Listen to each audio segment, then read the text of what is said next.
This green Tag Heuer started my hunt for my next watch. While I was getting my Tag Heuer glass box from the service center, I came across this new Tag Heuer Carrera with a green dial, and instantly I knew I had to get one. I've got some brands in mind to try on, but I came across a brand that is hard to ignore and is basically at the top of my to consider list now, and I guess I could say it may be a matter of when I will get it, not if I will get it. It is the Oris Aquis Calibre 400.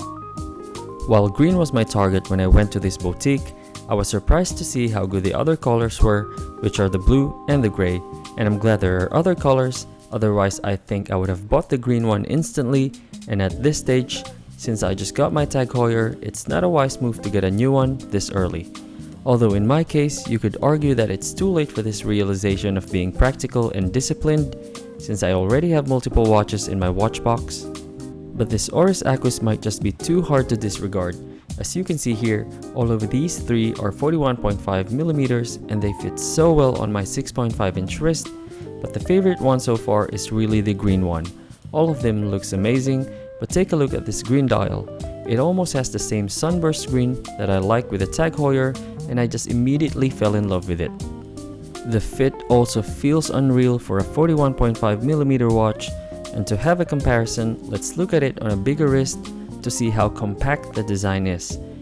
Here it is on a probably 8 to 8.5 inch wrist. It looks more like a 38mm diameter if you have a bigger wrist, which is a good thing because it will cater more to a wider range of watch lovers. The only downside is it is so much harder to choose from all these three watches. Even though I am leaning more towards the green one, the other colors are a bit hard to ignore. And to add more confusion as to how it wears small at 41.5mm, let's take a look at this version where it has a 43.5mm diameter. At first glance, it's hard to tell their size difference, and most of us tend to look away as soon as we read or hear that a watch is 43.5mm and above. The 41.5mm is on the left and the 43.5mm is on the right. This is the bigger version on my 6.5-inch wrist, and if you don't tell me the size of it, I would automatically assume that this is in the range of 41 to 42mm, just basing on the 42mm watches that I've tried on. And you may have a different opinion, but in my eyes, it really feels like it's not what it says it is, which I don't really mind, as long as I love it and it fits my wrist.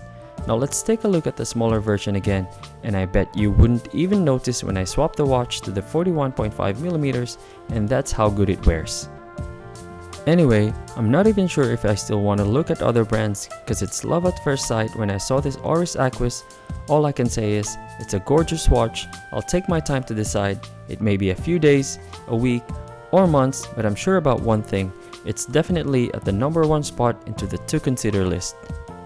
Here's a second look at both sizes. It's more noticeable the more you look at them, and it also gets harder to decide which one to get if you decided to buy one. And for those who wants to save a bit more money, you can get the Aquis with the Salita movement. However, it's only offered with a plain collar, which is just as beautiful as the sunburst dials.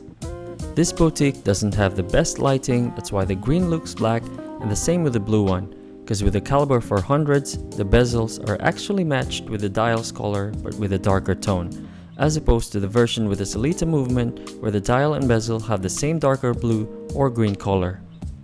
Here's the Salita version on my wrist, and that's really how you'll differentiate the Calibre 400 and the Salita: the dial and the movement, which can be seen at the back of the watch. Another option if you like this kind of design is the Tissot C-Star, which is surprisingly 43mm but wears like a 41 to 42mm, and you get to save a lot more money. And now that I'm back on the same cycle that I go around when I fall in love with a watch, and that's deciding which one and when to get it, I might just give other brands a chance and see how it goes.